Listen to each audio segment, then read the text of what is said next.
नमस्कार, good evening. आज शाम की खबरों को लेकर मैं आपके समक्ष उपस्थित हूँ। तो चलिए आज शाम की खबरों पर एक नजर। सिंधु नदी जल समझौते पर पीएम मोदी ने पाक को घेरा। बोले अभी तो मैंने कुछ किया ही नहीं, पड़ोसी देश के पसीने छूटने लगे। इस बार कैमरों की पूरी व्यवस्था रखी ताकि कोई सबूत न मांगे। मुस्कान के साथ बोले प्रधानमंत्री नरेंद्र मोदी। 3 टुकड़े मान ली होती सरदार पटेल की बात तो नहीं होता पहलगाम अटैक। गुजरात में बोले प्रधानमंत्री नरेंद्र मोदी। पीएम ने कहा कि हम किसी से दुश्मनी नहीं चाहते, हम सुख चैन की जिंदगी जीना चाहते हैं। प्रगति भी इसीलिए करना चाहते हैं ताकि विश्व की भलाई में हम भी कुछ योगदान कर सकें। इसलिए हम एकनिष्ठ भाव से करोड़ों भारतीयों के कल्याण के लिए प्रतिबद्धता से काम कर रहे हैं।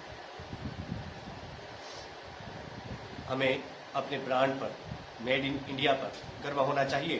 गुजरात में पीएम मोदी ने भरी पुकार। पीएम मोदी ने गुजरात में कार्यक्रम के दौरान कहा कि जहां की हम अपनी जरूरत की ज्यादातर चीजों के लिए दूसरे देशों पर निर्भर रहे हैं, पर ये चीजें अब देश में ही उपलब्ध हैं। हमारी जरूरत की 90% से अधिक और अच्छी चीजें देश में ही उपलब्ध हैं। हमें उनका इस्तेमाल करना चाहिए, उनका इस्तेमाल बढ़ा देना चाहिए। कार्यक्रम के दौरान प्रधानमंत्री नरेंद्र मोदी ने कहा, मुझे याद है कि हमने 6 से 5वें स्थान पर पहुंचने का जश्न मनाया था।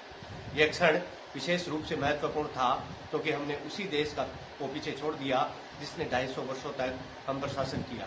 अब हम 4थे स्थान पर पहुंच गए हैं, तो तीसरी सबसे बड़ी अर्थव्यवस्था बनने का दबाव भी बढ़ता जा रहा है।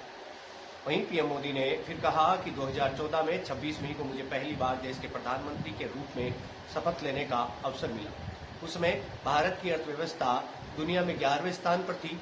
इस दौरान हमने कोरोना से लड़ाई लड़ी, पड़ोसियों से भी मुसीबतें झेली, प्राकृतिक आपदा भी झेली।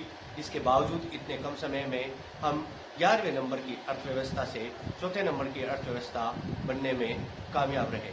तो देश वास्तविक रूप से पॉजिटिव दिशा में जा रहा है। पंडित नेहरू की पुण्यतिथि पर पीएम मोदी ने दी श्रद्धांजलि। कांग्रेस ने बताया आधुनिक भारत का निर्माता। प्रथम प्रधानमंत्री पंडित जवाहरलाल नेहरू की पुण्यतिथि है। इस मौके पर राहुल गांधी ने सोशल मीडिया पर साझा एक पोस्ट में लिखा कि सशक्त और समावेशी भारत का सपना लिए नेहरू जी ने अपने दूरदर्शी नेतृत्व से स्वतंत्र भारत की मजबूत नींव रखी।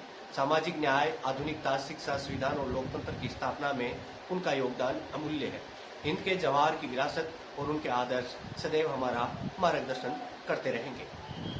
बहुत करीब है दोनों देश। बाकी आप जानते हैं, चीन का नाम लेकर जयशंकर ने खोली पाकिस्तान की पोल। आज शाम की खबरों में इतना ही। हम फिर मिलते हैं किसी अन्य वीडियो में। तब तक के लिए आप बने रहिएगा दैवम बाट के साथ।